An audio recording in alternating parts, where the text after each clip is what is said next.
सो जी हाँ, you are right. Triple S ने भाई साहब एक्नॉलेज कर लिया है द रॉक को। जी हाँ, अब क्या ऐसी चीजें हैं सारी बात करने वाला हूँ, लेकिन आज की वीडियो बहुत खास है बिकॉज यहाँ पर रॉक वर्सेस रोमन रेंस से रिलेटेड बहुत सारी न्यूज है। इसलिए भाई साहब पूरी वीडियो को देखना। छोटी सी वीडियो होगी, बहुत स्पीड कर दूंगा, मजा बहुत आएगा। Please subscribe the cult wrestling. अब देखिए, ट्रिपल एस ने रिसेंटली इस बात को कंफर्म करा है एक इंटरव्यू के अंदर कि रॉक ने रेसलमेनिया 40 में 4 चांद लगा दी है। रॉक के आने से रेसलमेनिया 40 के बिजनेस में पंप आया है।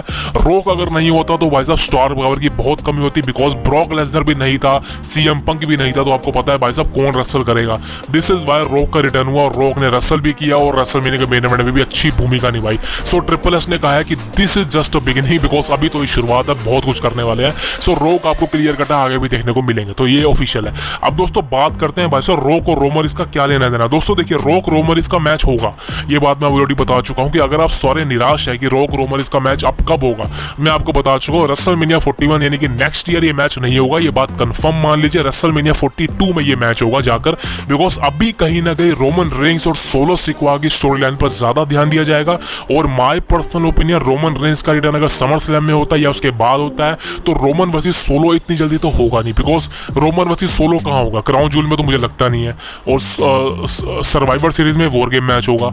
उसके बाद देखा जाए रॉयल रंबल में, बिकॉज रॉयल रंबल मैच में अगर ये मैच होता भी है हाइप नहीं मिलेगी, बिकॉज रॉयल रंबल में ऑलरेडी रॉयल रंबल गिमिक होता है। उसके बाद जाकर ये डायरेक्ट मैच होगा रेसलमेनिया 41 में। जी हाँ, वहीं पर ये मैच होगा Roman Reigns versus solo Sikoa, single match होगा और कमाल का मैच होगा भाई, बिकॉज वहां पर आपको रोमन रेंस का फेस टर्न देखने को मिलने वाला है और सोलो सिकोवा तो हील है। अब ये चीजें कहाँ चलने वाली है दोस्तों, ये चीजें यहाँ चलने वाली है, बिकॉज जिस तरह से सोलो सिकोवा ने स्मैकडाउन के एपिसोड में पूरी तरह से बवाल मचा दिया है, बीट्रे कर दिया है अपने भाई जिमी ऊसो को और टामा टुंगा के साथ टीम बना लिया, खुद को एज अ ट्राइबल चीफ मान लिया। पॉल हेमन किसकी साइड है पता नहीं चल रहा, लेकिन अभी चीजें यही है। अब बताया जा रहा है कि कुछ समय बाद जिला फाटू इसका भाई इसको ज्वाइन करेगा, यानी कि सोलो सिकोवा, टीमा टुंगा एंड जिला फाटू, ये ट्रिपल थ्रेट टीम होगी। और दूसरी तरफ जो टीम बनने वाली है वो है Roman Reigns and Jimmy Uso and Jey Uso, वापिस से पुरानी ब्लड लाइन, यानी कि new blood line versus old blood line. अब दोस्तों बताया जा रहा है कि इनके बीच में मैच सर्वाइवर सीरीज में होगा as a war game match. बता चुका हूं आपको मैं बहुत पहले, 3-4 दिन पहले ये मैच होगा। उसके बाद जाके रॉयल रंबल में स्टोरी लाइन जाएगी एंड देन फिर रेसलमेनिया 41 में सिंगल मैच होगा। अब दोस्तों बताया जा रहा है कि रेसलमेनिया 42 में जाकर रोमन वर्सेस रॉक होगा। जी हाँ, क्लियर कट कंफर्म मान लीजिए 2026 में मैच होगा। और रॉक अभी इस समय डब्ल्यूडब्ल्यूई कंपनी के साथ जुड़ा रहेगा, बिकॉज वो पार्ट टाइमर है, 1-2 मैच लड़ेगा एक साल में, वो सही है।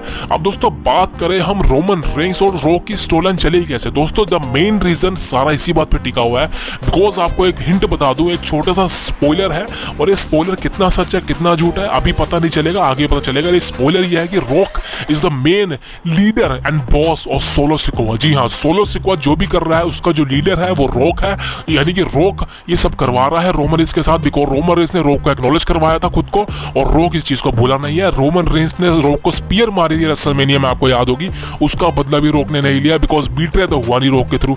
तो ये बात तो कंफर्म है कि ये स्टोरी लाइन चलेगी आगे के लिए, जब रोमन वर्सेस सोलो निपट जाएगा और रेसलमेनिया 42 की हाइप जब बनेगी, जब बिल्ड होगा, उसके बाद रोमन वर्सेस रॉक का मैच होगा एंड देन फिर सोलो सिकोवा फाइनली इंट्रोड्यूस करेगा कि रॉक ही था जिसने मुझे ऑर्डर दिया था रोमन इस पर अटैक करने का, जिमी ऊसो पर अटैक करने का एंड ब्लड लाइन को तोड़ने का, एंड रॉक ने ही मुझे न्यू ट्राइबल चीफ बनाया है। तो ये बात तो कंफर्म है कि रॉक वर्सेस रोमन होगा, रॉक की ब्लड लाइन वर्सेस रोमन की ब्लड लाइन ये टकराएगी आपस में। बिकॉज आपको मैं एक चीज बता दूं दोस्तों, आपको याद है रेसलमेनिया 40 एक्सएल हुआ था, जब आई थिंक किक ऑफ हुआ था, इनके बीच में जो सिनेमा की शुरुआत हुई थी, आपको मैं इमेजेस दिखा दूंगा। यहाँ पर रॉक ने पूरा पेड़ सा दिखाया था टीवी के ऊपर, और यहाँ पर रॉक ने बताया था इस तरफ रोमन की फैमिली है, इस तरफ मेरी फैमिली, यानी कि उस तरफ रोमन की ब्लड लाइन, इस तरफ मेरी ब्लड लाइन। समझ रहे हो? इससे बड़ी हिंट दूं आपको, this is the main hint कि रॉक ने यहाँ पे क्लियर कट बता दिया था कि रोमन की ब्लड लाइन अलग है, मेरी ब्लड लाइन अलग है। जो रोमन है वो अलग ट्राइबल चीफ है, मैं अलग ट्राइबल चीफ हूँ, लेकिन जब हम दोनों का मैच होगा उसमें से जो जीतेगा वो main head of the table होगा। सो ये फाइट उसी की होगी। अब रॉक और रोमन दोनों की ब्लड लाइन अलग अलग बनेगी और इसी में 2 साल खींची जाएगी स्टोरी लाइन। बहुत मजा आएगा, बिल्ड अच्छा होगा। सब्सक्राइब कर दीजिए द कल्ट ऑफ रेसलिंग को। सी यू नेक्स्ट।